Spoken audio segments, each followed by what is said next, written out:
Halo semuanya, sebagai bentuk pertanggungjawaban atas ujian akhir semester Manusia dan Kebudayaan Indonesia, hari ini aku memutuskan untuk berkunjung ke Museum Brawijaya Malang. Sekarang, aku ditemani oleh mamaku dan kami sedang berada dalam perjalanan untuk ke sana. Tidak memakan waktu yang begitu banyak kok, kira-kira cuma sampai 45 menit. Ikutin terus perjalanan aku ya. Nah, aku udah sampai nih di Museum Brawijaya. Sebelum kita masuk, aku mau memberikan sekilas info penting tentang museum ini sebelum kita menikmati peninggalan sejarah yang ada di dalam. Jadi, Museum Brawijaya terletak di Jalan Ijen nomor 25A, Gading Kasri, Kecamatan Klojen, Kota Malang, Jawa Timur. Lokasinya sangat dekat dengan pusat kota dan tempat wisata seperti alun-alun Kota Malang. Museum Brawijaya ini buka setiap hari, mulai dari pukul 8 hingga 3 sore. Jika teman-teman ingin berkunjung, museum ini sangat ramai pada musim liburan dan juga akhir pekan. Hadirnya Museum Brawijaya di tengah kehidupan masyarakat Indonesia pada umumnya dan masyarakat Jawa Timur pada khususnya memberikan suatu pembaharuan dalam kegiatan edukasi sejarah. Edukasi sejarah yang ditampilkan di Museum Brawijaya tak lepas dari benda peninggalan seputar meraih dan mempertahankan kemerdekaan dari tangan penjajah dan pemberontakan yang ada di Indonesia. Museum Brawijaya tentunya mengalami eksistensi perkembangan dari semenjak diresmikan pada 4 Mei 1968 hingga era modern saat ini tahun 2022. Museum Brawijaya merupakan tempat pengumpulan senjata-senjata yang pernah dipergunakan pada masa revolusi tahun 1945 sampai senjata-senjata yang bersejarah dewasa ini. Basis dasar Museum Brawijaya merupakan museum militer pertama di Jawa Timur yang di dalamnya menyimpan koleksi-koleksi seputar perjuangan kemerdekaan Republik Indonesia hingga berita-berita tentang adanya pemberontakan Partai Komunis Indonesia atau PKI. Hal tersebut jika diteliti maka akan terdapat garis panjang mengenai perkembangan koleksi museum dari tahun 1968 hingga tahun 1999. Museum Brawijaya berada di bawah kuasa Kodam 5 Brawijaya yang dikelola oleh Tentara Nasional Indonesia Angkatan Darat. Usaha merilis pendirian Museum Brawijaya telah dilakukan sejak tahun 1962 oleh pemerakarsanya yaitu Brigjen TNI Purn Surahman, mantan Pangdam 8 Brawijaya tahun 1959 sampai 1962. Museum Brawijaya yang diresmikan pada tahun 1968 ini menyimpan hingga ribuan koleksi di dalamnya.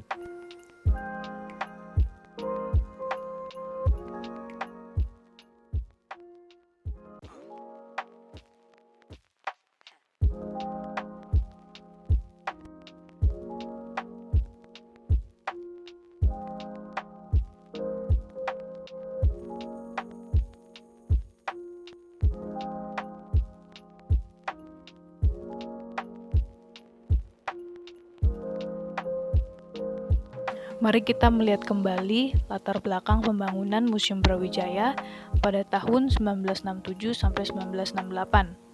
Setelah munculnya ide pembangunan museum guna menghargai dan mengenang jasa para pahlawan maupun pertempuran yang ada, Brigjen TNI Purn Surahman mengutarakan niatnya langsung kepada Wali Kota Malang yang saat itu dijabat oleh Kolonel R. Indra Sudarmaji. Penyampaian cita-cita tersebut disambut baik oleh Wali Kota Malang, selain karena latar belakangnya dari dunia militer, gagasan museum ini dirasa sangat penting. Maka dari itu, Wali Kota menghadiahi tanah untuk dibangun museum. Letak Museum Brawijaya dulunya merupakan Taman Indrakila dengan luas 10.500 meter persegi. Pembangunan Museum Brawijaya mendapat partisipasi dari Saudara Marta, seorang pemilik hotel di Tretes Pandaan. Kesanggupan Saudara Ali Marta berpartisipasi dalam pembangunan Museum Brawijaya dikarenakan atas jasa TNI yang telah menyelamatkan salah satu properti miliknya yang sempat diduduki oleh penjajah hingga akhirnya dikembalikan lagi padanya.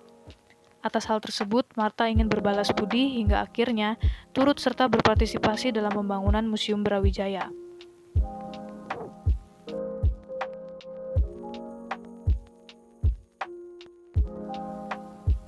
Dalam pelaksanaan pembangunan museum, arsitekturnya sepenuhnya diserahkan kepada Sidam 8 Brawijaya dan dipercayakan kepada Kapten CZI Insinyur Sumadi yang akhirnya dapat dilaksanakan pada tahun 1967 sampai 1968. Pemberian nama taman depan Museum Brawijaya dilakukan terlebih dahulu daripada peresmiannya, sesuai dengan arsip surat keputusan nomor Kep 7534/1968 yang dikeluarkan pada tanggal 16 April 1908. Gedung Museum Brawijaya diberi nama dengan Citra Utapana Cakra. Makna yang terkandung yaitu sinar yang membangkitkan semangat. Dengan kata lain, hadirnya Museum Brawijaya ini diharapkan mampu menjadi tauladan dan tonggak bagi generasi muda dan selanjutnya guna tetap terus semangat mempertahankan kemerdekaan Indonesia.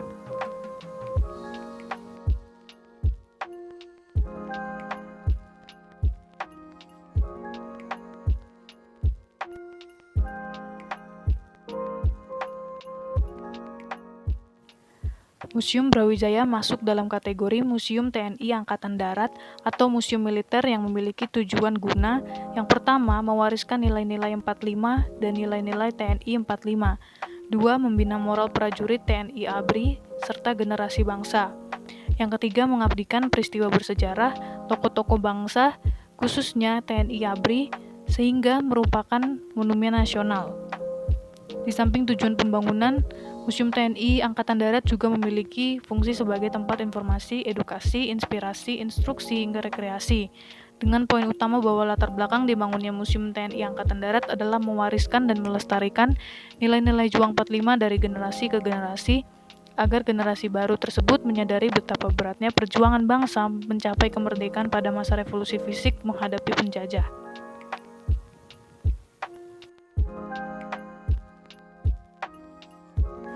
Koleksi museum mulai dari pengadaan, pencatatan, pengkajian, dan pemanfaatannya adalah pusat penyelenggaraan dan pengelolaan museum. Koleksi merupakan nyawa pada setiap museum. Koleksi menunjukkan titik utama kesinambungan antara identitas museum dengan isi di dalamnya. Demikian halnya dengan koleksi Museum Brawijaya yang dihimpun sejak tahun 1968. Menurut arsip data koleksi Museum Brawijaya, semua koleksi merupakan hibah. Data mengatakan bahwa hampir seluruh koleksi utama Museum Brawijaya dihimpun pada tahun 1968 dengan total keseluruhan 1.602 koleksi. Tapi angka tersebut hanya meliputi koleksi korporil atau benda saja.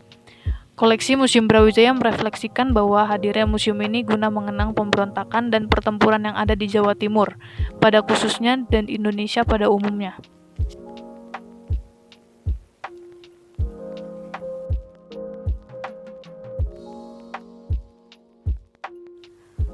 Perkembangan koleksi Museum Brawijaya merujuk pada perumpamaan sejarah yang dianalogikan disebandingkan dengan kehidupan pohon kayu yang menunjukkan suatu gerak dinamis, yaitu pertumbuhan, perkembangan, dan proses regenerasi.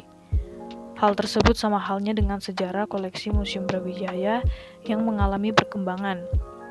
Perkembangan koleksi Museum Brawijaya dimulai dengan koleksi korporil pada tahun 1968, berlanjut tahun 1970, lalu tahun 1980 hingga 1990, lalu ada koleksi literasi, dan yang terakhir koleksi audiovisual.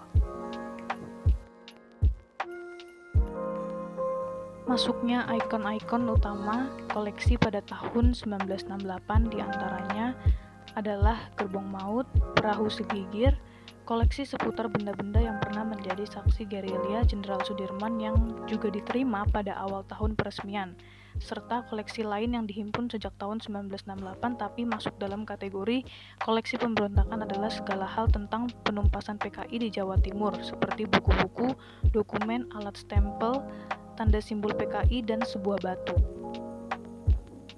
Selanjutnya adalah beberapa benda koleksi pada tahun 1970. Yang pertama, tongkat rahasia Kolonel Sungkono yang diterima langsung dari Majen Sungkono pada tahun 1975. Kedua, adanya perkembangan koleksi di tahun ini mengenai pemberontakan di Indonesia, yaitu masuknya senjata-senjata hasil rampasan dalam operasi Seroja. Koleksi seputar pemberontakan itu adalah gentong besi hasil operasi di tim-tim pada tahun 1975-1976.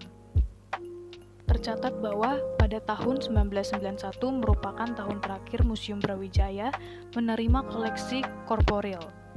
Koleksi tersebut sebagian besar merupakan uang, terdiri atas mata uang Republik Indonesia tahun 1947 sampai mata uang tahun 1968. Yang keempat adalah koleksi literasi.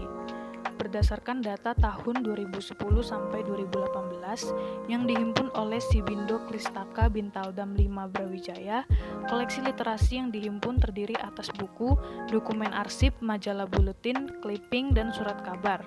Perpustakaan milik Museum Brawijaya yang berkaitan dengan militer, museografi, kitab suci, majalah, karya ilmiah, hingga kumpulan-kumpulan clipping dari surat kabar yang berkaitan dengan Museum Brawijaya dikumpulkan oleh Dinas Sejarah terkait dunia militer. Dan yang terakhir adalah koleksi audio visual. Museum Brawijaya memiliki film-film seputar perjuangan masa revolusi tahun 1945 sampai 1949 yang hanya akan ditampilkan pada saat kegiatan-kegiatan tertentu. Lalu ada koleksi visual yang dihimpun, yaitu mengenai jajaran foto wali kota Malang tiap periodenya, jajaran foto Panglima Kodam Brawijaya, foto tokoh pejuang, foto kota Malang tempo dulu, peta penugasan pasukan Brawijaya baik di dalam negeri hingga luar negeri, sampai lukisan pertempuran dan foto-foto peristiwa penting sejarah.